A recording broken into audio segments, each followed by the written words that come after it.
webinar. Just hit it. Now everything you say will be put out in public after this. So we're going to be talking about the positivity, inclusion, and breaking down barriers for young children so that they can be the most inclusive adults possible, and the impact of doing that really early on in their development. We'll have time for a Q&A, and then a real quick how you keep in touch with Easter Seals and continue to learn about inclusion. Just a few housekeeping things. We are being recorded. We've muted you all on entry, but if you'd like to unmute yourself to ask a question, please feel free to do so. You can also raise your hand. You do that in the bottom right-hand corner. If you're on a PC, there will be 3 buttons. Click on it and it'll say reactions. If you're on a cell phone, also find the 3 buttons, look for reactions and raise your hand, a smiley face, all kinds of different ways you can interact with us. We usually keep the Q&As to the end, but we really want this to be a casual discussion amongst parents and caregivers. We have somebody else joining us, so welcome. And we encourage you to keep your cameras on so that we can all see each other and interact. So without further ado, I give you a really quick, and I'm not going to read all through this. We'll send the slides out after this webinar or meeting. But Nicole is Director of Client Relations at TV1. So she is both a 9-to-5 marketing specialist and then mom to 2. And her 14-year-old Dominique, who is amazing and attended Easter Seals, I believe, from 4 to 5. Was she 4 to 5 or 3 to 5? 3 to 5, actually, probably 3 to closer to 6, because we loved it so much we stayed an extra year. But Dominique is diagnosed with autism, Bainbridge-Roper syndrome, and epilepsy. She uses what we call an augmentative communication device, which Nicole will talk a little bit more about. She's in 7th grade. She does all kinds of things. They are very proactive in including Dominique in the world and in ensuring that Dominique has every experience possible. And she is quite the hit at the Eagles Autism Foundation. So she is actually now an ambassador at the Eagles Autism Foundation. Melanie O'Brien is the Director of Marketing and Communications at Easter Seals. She works on our branding, awareness, online and social media presence, and supporting development of new opportunities through our National Brand Marketing Council. To sum Melanie up, she'd really like to relax on the beach. She is not a type A, and she is a wine connoisseur, really loves it. But her 2 kids you see in the picture, Grace and Walker, actually went through our inclusive preschool program right at the beginning. I think Grace was in the inaugural class and Walker followed soon after. So I'm excited for Melanie to share how that changed her neurotypical children as they grew and learned. And now they're both running cross country. So a family that was not necessarily super into sports is now running all over the place and doing mutters. Indeed. So at this time, I'm going to stop sharing my screen and I'm going to hand it over to Nicole so that she can tell you a bit more about herself and her experiences in inclusion. Sure. I'm so excited that everybody was able to join us. I love to talk about Dominique. And Liz gave such a great intro. We do like to do all the things with Dominique. She's a great kid and she really enjoys activities. I always, kind of gear her up and say, oh, we're going on a fun adventure this weekend. And she's always in. So we have a lot of fun with her. But to sum up Dominique, so she is 14 and she uses an iPad for communication. She goes to our local middle school, so she is in public school, which we love because she's with her typical peers. And from the very beginning, she started in district in their 2nd grade, and we've had such wonderful experiences. The kids, I go on field trips and the kids look out for her. They make sure that she's included, that she always has a partner, that she's always paired with the group. The kids actually, come on, Dominique, come join our group. And especially so during the past year, during the pandemic, when we were all at home, I would get text messages from parents and Facebook messages saying that, their kids wanted to check on Dominique and they would send videos and just to see how she was doing, which just made my heart melt.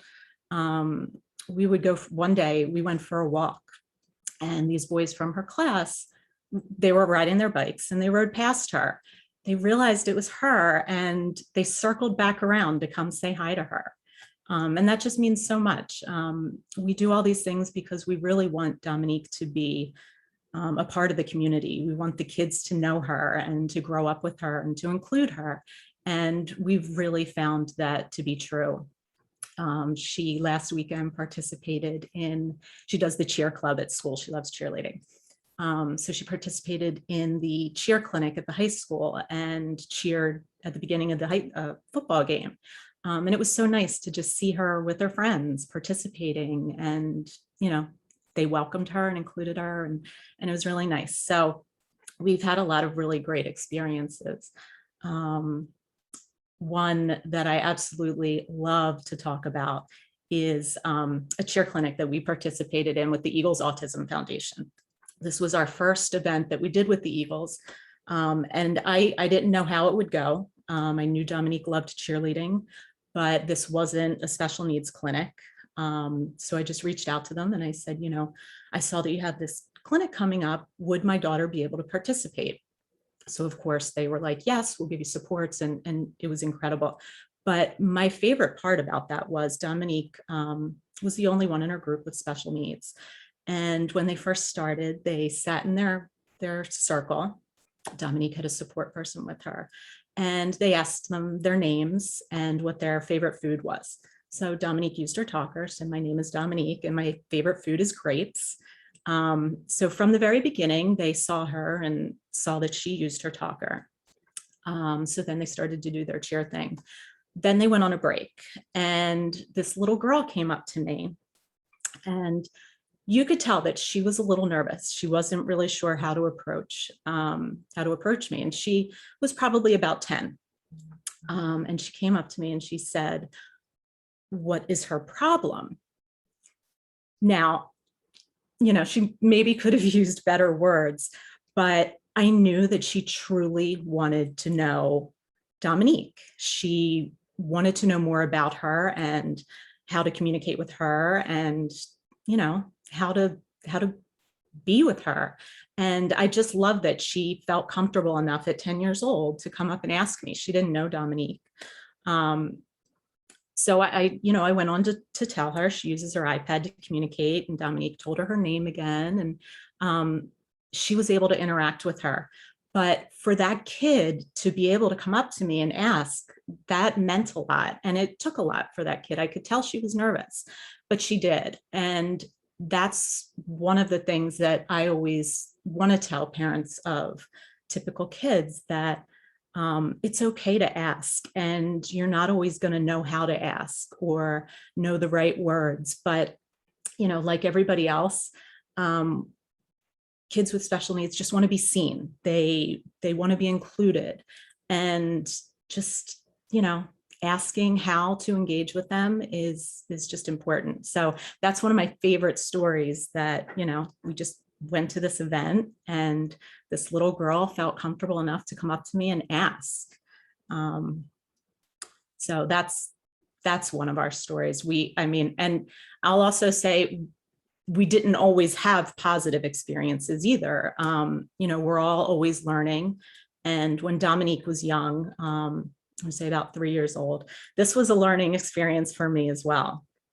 She was still little, and we were at the playground, and there was another mom there with her daughter, and the mom was sitting on the bench, and Dominique was just playing, and this little girl was trying to play with her, and she was talking to her, and Dominique wasn't responding, and she just kept saying, why isn't she talking to me? Why isn't she talking to me?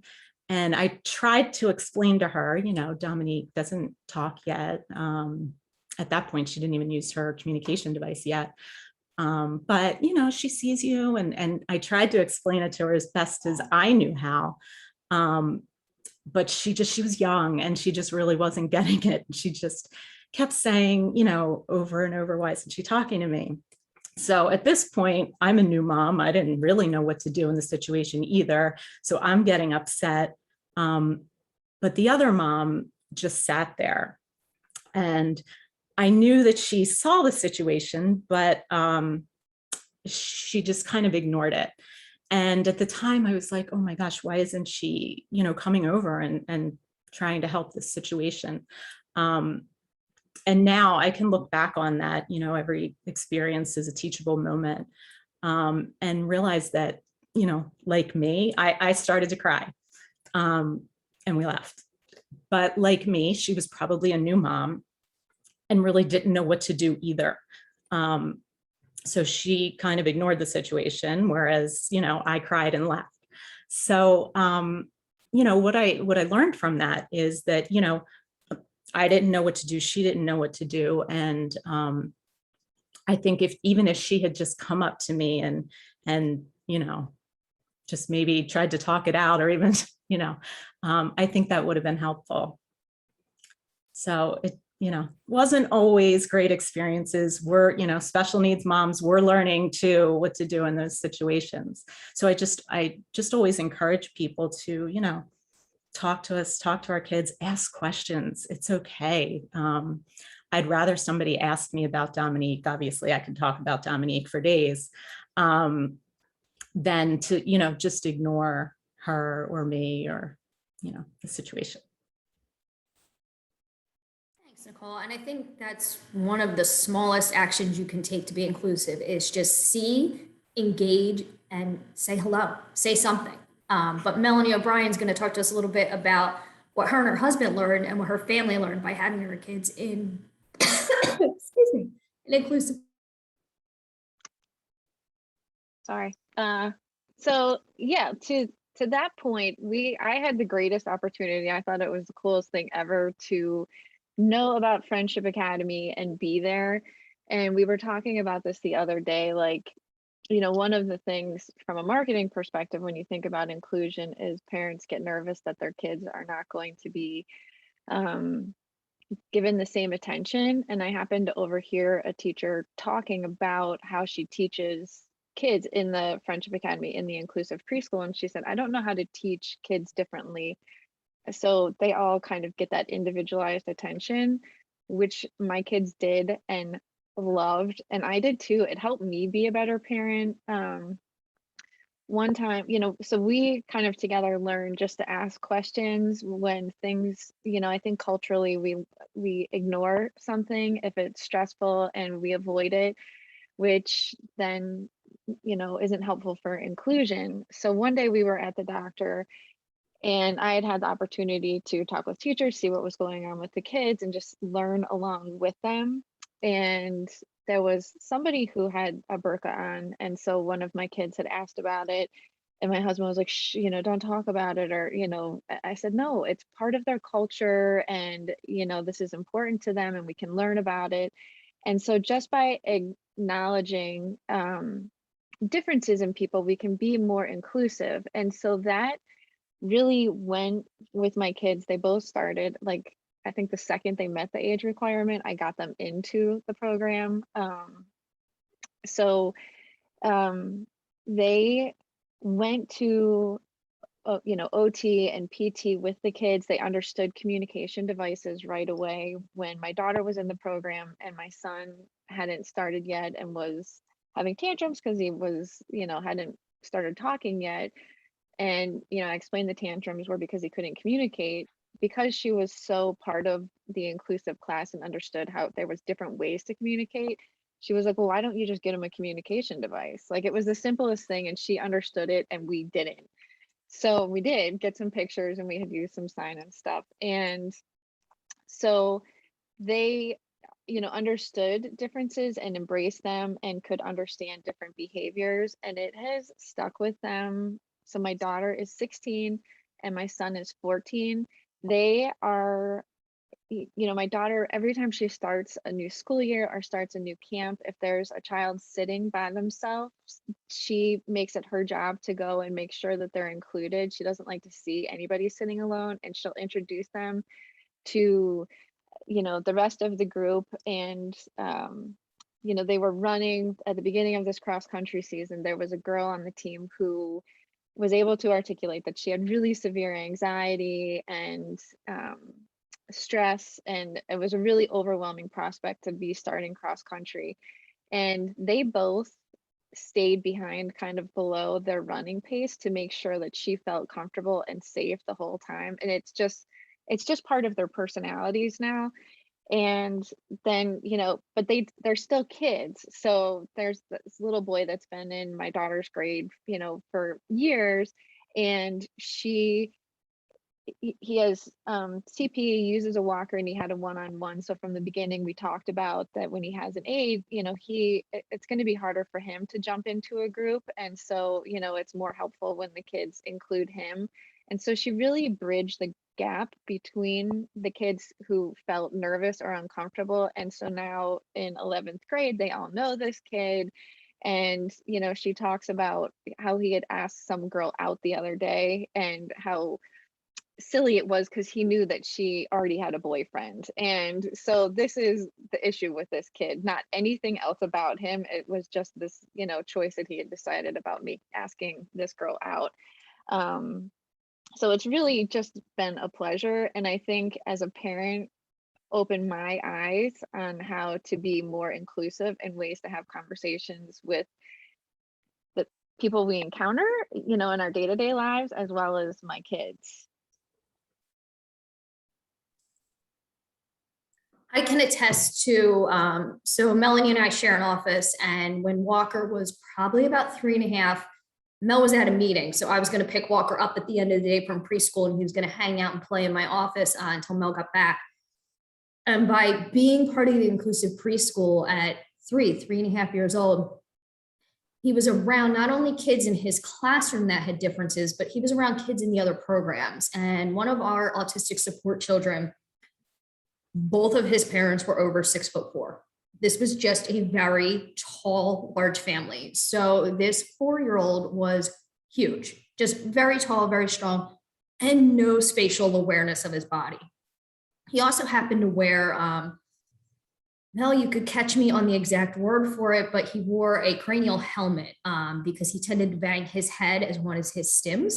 So a stim is something a child with autism has a way of trying to absorb all the sensory things around them, and they might flap their arms or do something with their fingers. This little boy happened to bang his head. He had dinosaur stickers on it. And I picked Walker up at the end of the day, and I was like, how's your day, Walker? And he kind of went, oh, Liz, the kid with the dinosaur hat knocked me over, and like I scraped my elbow, and that's all it was to Walker. It was just a hat. It wasn't this kid can't talk to me. He was mean. It was just another kid on the playground knocked me over. And we kind of talked about how the fact that he wasn't aware of his body and probably meant to hug you.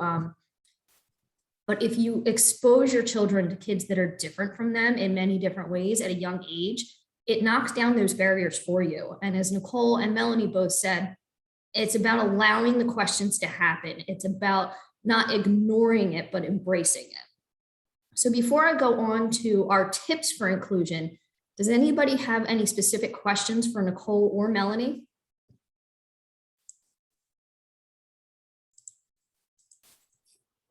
Don't be shy. They're here for a reason, so feel free to ask. Okay, if we don't have any specific, there we go. Nothing specific, but thanks so much for sharing. Thank you, Danny. We were really excited to get Nicole. She's quite busy. And Melanie, I can just go knock on her door and make special requests. Well, like I said, I am always willing to talk about Dominique. And I loved hearing the stories too about, how kids become, they don't see the differences after a while and when they're exposed to kids with special needs. And I love that. My friends' kids, my nieces and nephew that, have known Dominique her whole life, like they are just really kind as they're getting older, kids and adults, and compassionate. And they're the kids that don't let a kid eat lunch by themselves and are always looking to help. My one friend's daughter, Dominique's, she was down, her talker was down for a few days when we were down the beach. It shattered. So anyway, so when my friend's daughter found that out, like she was just so upset that she went and found an app that I could put on my phone so Dominique would still have her voice. So they really do care, and they're compassionate. And most kids think her device is cool, that she uses that to talk. So that's kind of like a thing that, they're excited about when they meet her. They're like, oh, she's a talker. Let me talk to her with it. And then I can answer her back on her talker. So it's really cute and really sweet. And I love hearing the stories of how other kids engage with kids with special needs. And I love to hear the questions too. I want to know what other kids think of Dominique and what questions they have about her. So Ray is asking, can we give advice on how to talk about differences to other kids? Some disability advocates say not to talk about differences, and others say it's a good to talk about. They've experienced some difficulties or some difficult experiences on the playground. Before I turn it over to Nicole and Melanie, I can say there's a difference between acknowledging differences and focusing on differences. So when you talk to your kids about differences, it's about not ignoring it and accepting that they're going to have questions, and some things might make them a little nervous, whether it's a piece of equipment or something that a child has. Acknowledging that someone like Dominique, who talks with a device, you might need to be more patient in waiting for the response. But what I think a lot of disability advocates get scared about is that you're only going to focus on the differences. Instead, focus on all the things. Like Dominique likes to surf. She has tried surfing. She is an Eagles cheerleader. Focus on all the things that the kids could do together that are similar, not just about how Dominique would be different. But Nicole, Mel, do you guys have anything you would add to that? I really think, I want people to approach me and ask, because that's how they're going to know Dominique and know how to engage with her. With the device, it's not always easy to know how to engage with her. The kids at school, they learned, again, they were with Dominique every day. They know when they see her, they have to go up and try to get her eye contact and be right in her face, waving hi. And those are things that are learned. My husband went and spoke to her class when she first started at school. So I think that I would rather talk about it myself. But that's just me. All parents are different. But I think what you said is pretty true. Don't focus on it. Focus on, we do all of these different experiences, surfing and, cheerleading and all of those things. And granted, they look very different for us, but we try it and we just focus on the positive, what she is good at, and I think that I would say that to other parents, don't think that, just because they're disabled, they can't play baseball with the other kids. No, they can, they just need help. So I guess, don't focus on the disability, just figure out ways that you can engage and interact. And I see Susan's hand up, and if that is my Susan Zvacki, if that's my Susan Z, I think she can give us a firsthand account of her opinion on this. It is me. Can you hear me, Liz? I got you. Okay, I wasn't sure because I've been having problems at my end technologically. I apologize. I'm kind of new to the Zoom meetings lifestyle, so here we go. I'm one of those kids, literally 60 some years hence. And it sounds to me as if you mothers are experiencing the same thing that I experienced in my lifetime 60 years ago. And bottom line to me always was the kids that asked me were the kids that became my lifelong friends.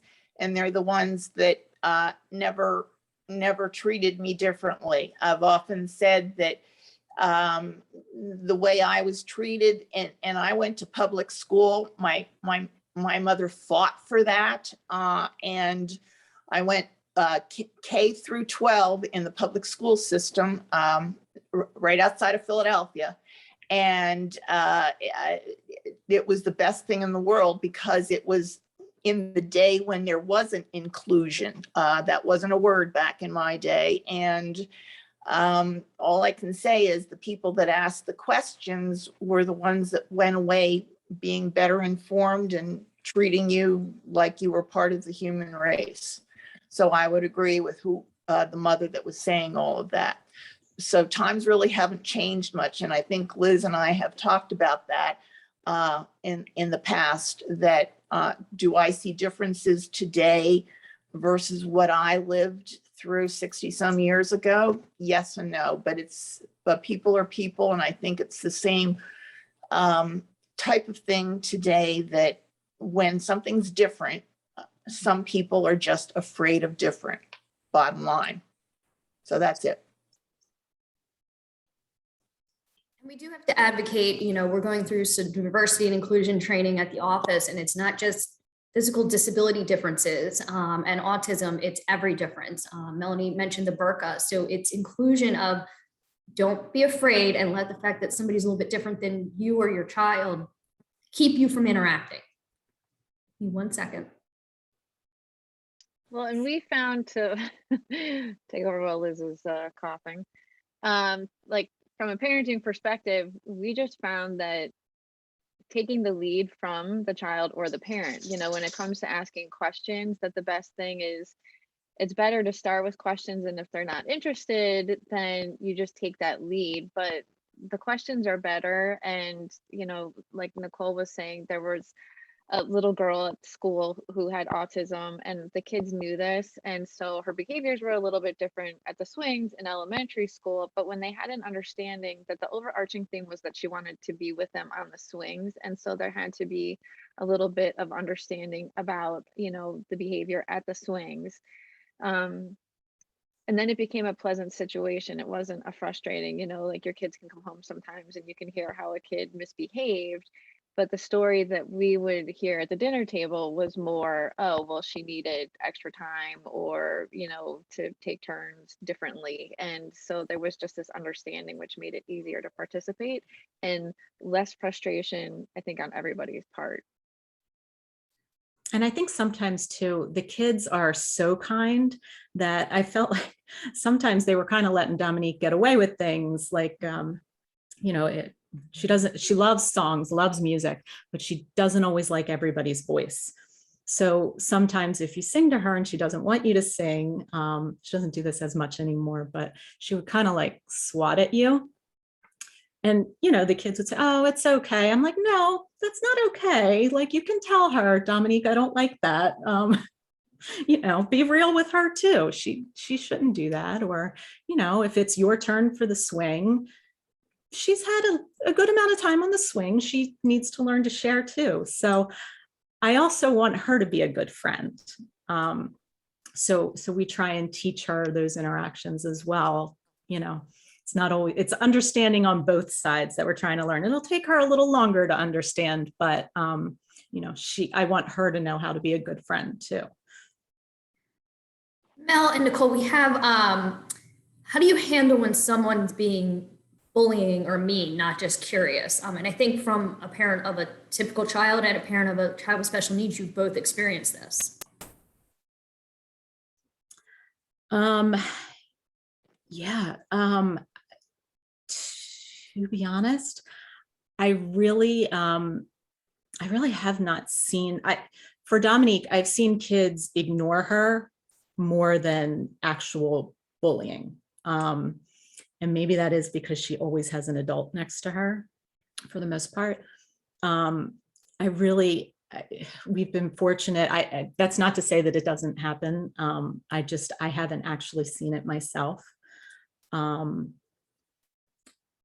So I don't know. I don't know. I mean, I guess if you're, I don't know. I need a minute to think about that.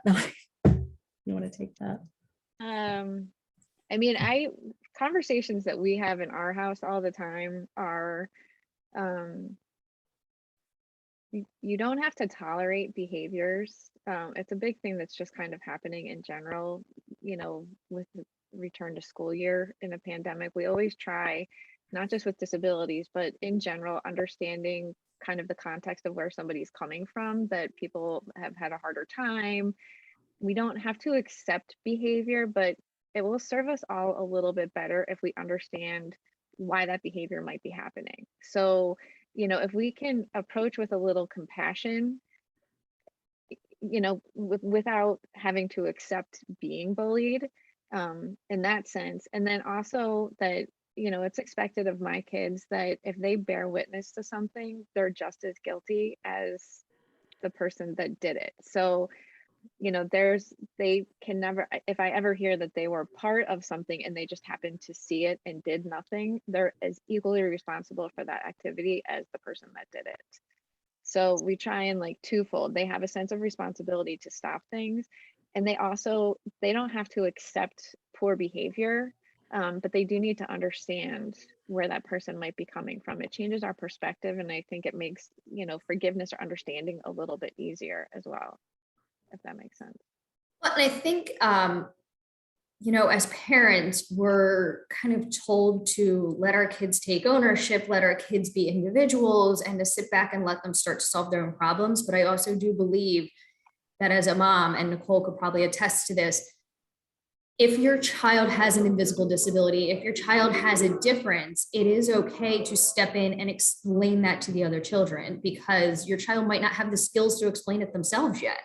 And just providing some guidance to those children might go a long way to either head off the bullying or change the perceptions and attitudes, but you don't have to accept it. And I'm not sure I have advice other than maybe removing your child from the situation or making an adjustment in that way. But we do have some book resources that we're going to send out after this. So hopefully those will help as well. But Lynn and Ray, does that help answer your questions? Okay. And then we also have from Melissa, who knows Nicole, where in the community can we find inclusive activities? And I think that's a little bit of a complicated question because as far as I'm aware, there's a lot of activities that are set up so that children with disabilities can experience what we would consider typical activities, truly inclusive community activities. Nicole, have you run into them? I was actually thinking about this. So just this past weekend, we had a sensory friendly trunk or treat at our church. And we were looking for people to help us, decorate cars for the kids.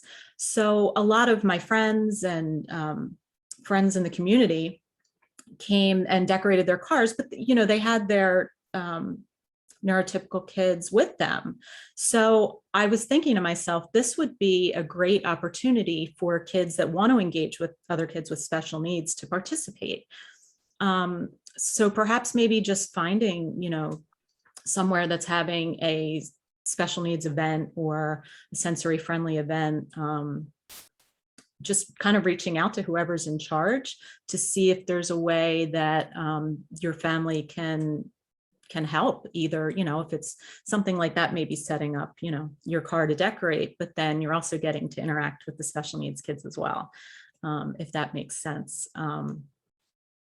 Because otherwise, you're just like, we just go to any event. It doesn't have to be special needs or, and we do our best to help Dominique be able to engage and participate in the best way that she can.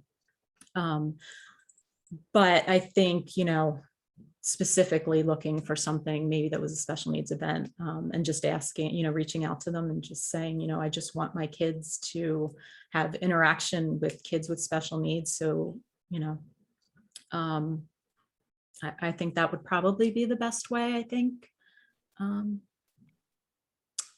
find stuff. Makes sense. Yeah. Or go to the more adaptive playgrounds.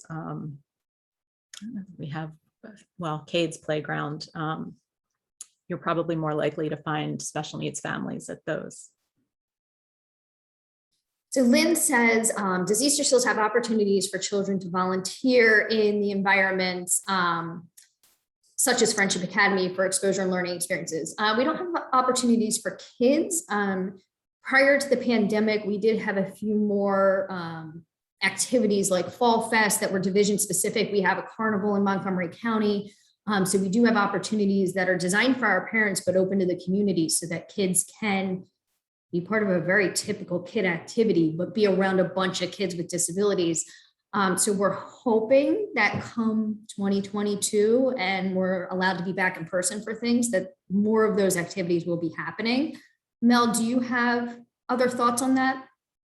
Well, I found, I mean, Walk With Me is certainly, a good one just to go and kind of get a sense of everything. But again, pre-pandemic, so I don't know when it will change. But what we found is if my kids had a day off, and it was a little bit easier for me because I was there, but if you're near a place, um, one of our centers, and they, kind of have the staff available, and if you're just kind of looking for your specific child, they went in and helped out in the classroom, and the staff loved it. I mean, they were welcome with open arms every time they did it, and they would sit, kind of one-on-one with the kids and go to the playground with them, help out at lunch, and they would do it for a day here and there. And the last time they did it was a few years ago.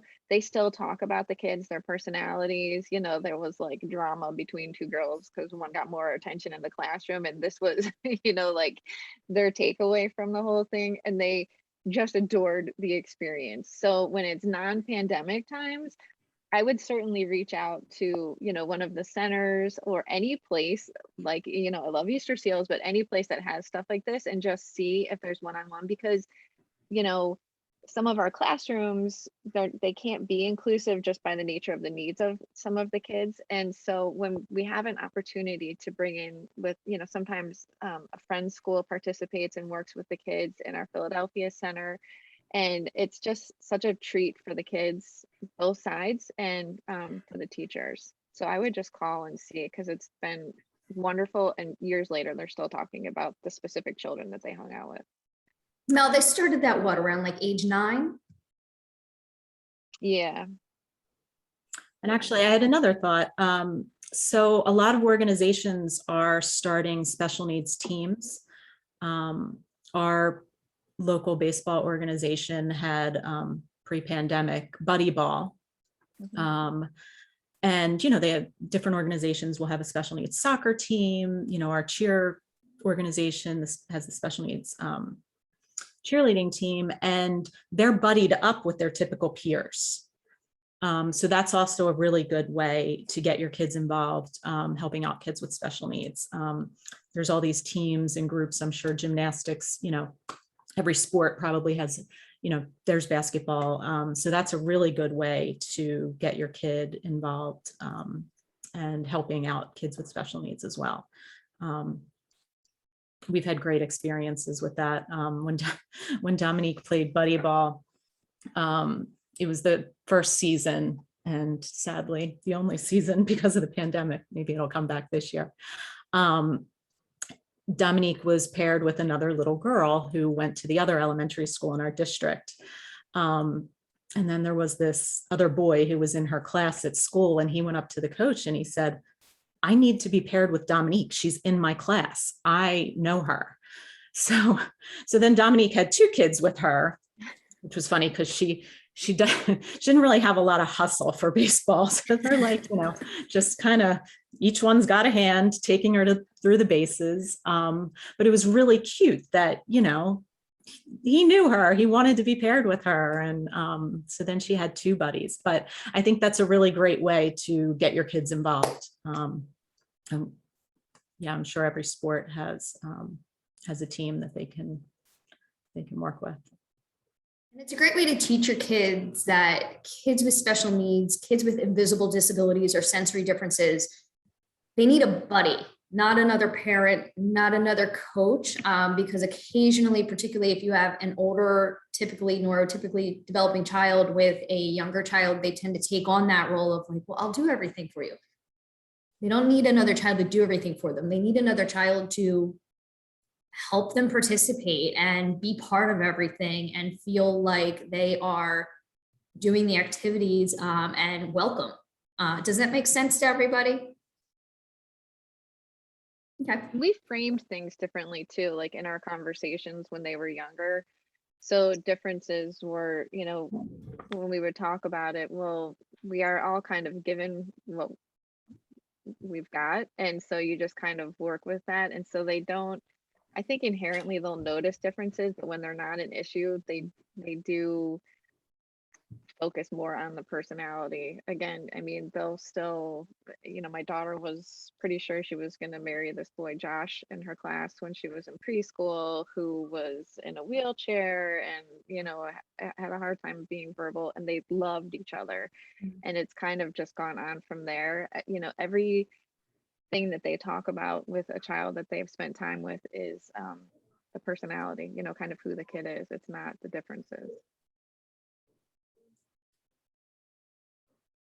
Well, thank you, Lori, for joining us. And as we get on in time, we're actually going to share the next 2 screens just to give you guys some tips, and everything's going to be included. We'll include these slides in the post-event email, and we're going to include some book resources. And now that I know people want to hear about play and other engagement, I'll try and find those before we send this post-event email out.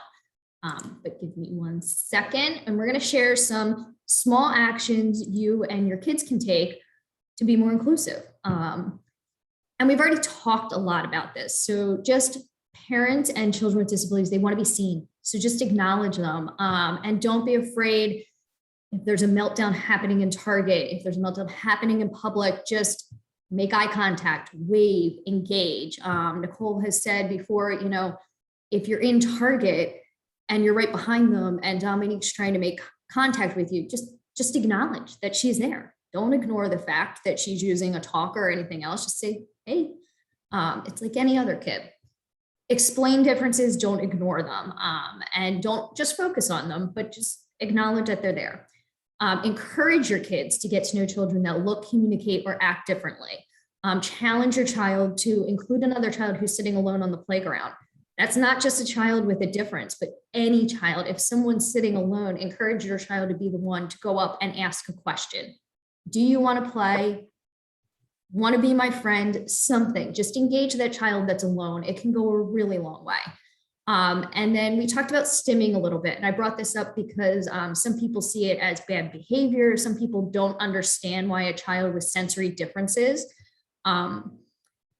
might be overwhelmed in a public setting. So sensory differences are any kind of input. It can be light, sound, smell, touch, the wind. And if a child is overwhelmed, or even an individual is overwhelmed by the amount of sensory input they're getting, they might do something such as flap their hands or bite on something to help them process everything. Nicole, Mel, do you have anything to add to those before I move on to the next one? I don't think so. Okay. So now the fun stuff. With Halloween coming this weekend, just some things to keep top of mind. As you're handing out candy or as you are out and about, these are some really simple ways to be more inclusive at Halloween. The child grabbing more than 1 piece of candy, they might have poor fine motor skills. They might actually be able to just pick up 1 piece of candy. The child taking forever to pick out a piece might have motor planning issues or anxiety. They might just get really nervous when it's time to make a decision. Some children are nonverbal. Not everyone's going to say trick or treat, and not everyone's capable of saying thank you. But if they make eye contact, if mom and dad make eye contact with you, understand they're trying. And maybe be a little bit more patient if someone does have a talker or is looking, it's not always an iPad device. Some kids might have a ring full of different, as Melanie said, they used pictures or words. So communication devices look different. The child not wearing a costume might have sensory overload. They might not be able to feel it on their skin. They might be nervous about having a hood on. And the adult trick-or-treating, which I've gotten at my house and kind of looked back, even though I work at Easter Seals, I was like, you're like 30. That person might be developmentally delayed. So trick-or-treating might be a big part of their happiness, and they're something they look forward to every year. And they might not have the cognitive capacity to understand that they're too old. And some children who may be diabetic or have allergies, they might not be able to accept food. So if you do have the opportunity to have some spider rings, or we've gotten bubbles one year, just something else that a child could take that isn't allowed to take your candy offering. Does anybody have any questions on those before I move on? Okay. So that's it. We went through our Q&A. If anybody has any more questions, please let us know. You can email us, and I'm sure Nicole and Mel or myself would be happy to get back to you. Keep in touch with Easter Seals. So after this, we mentioned we're going to send out an email. If you'd like to subscribe to our monthly e-newsletter, some of you are already on it. It just gives updates on what's happening and also gives disability awareness resources. So anything from advocacy to, somebody just typed in me. Thank you so much, Ray. It might have advocacy information. It might have voting information. November is Assistive Technology Awareness Month. So we're going to be featuring a bunch of assistive technology information. And assistive technology can be something as simple as putting a, why am I forgetting the name of it? A paper clip around a zipper. So a child who has fine poor motor skill issues can pull the zipper more easily. Or it can be something as complicated as an eye gaze device that allows someone to speak while using their retinas through a computer. We're also going to have a bunch of resources in there for social media and our blog, because our blog is stories right from our parents and our staff, and they give tips on anything from home activities that help with motor planning to physical therapy things that you can do with any kid. We appreciate you. Thank you for joining us today and joining our movement to change the way the world defines and views disability. We're making profound positive difference in people's lives every day. And it really is a movement. Each person that learns more about inclusion and learns more about disabilities is one step further to a world that is inherently and 100% inclusive. So thank you very, very much for joining us today. And we'll get that email out to you. Please share with family and friends.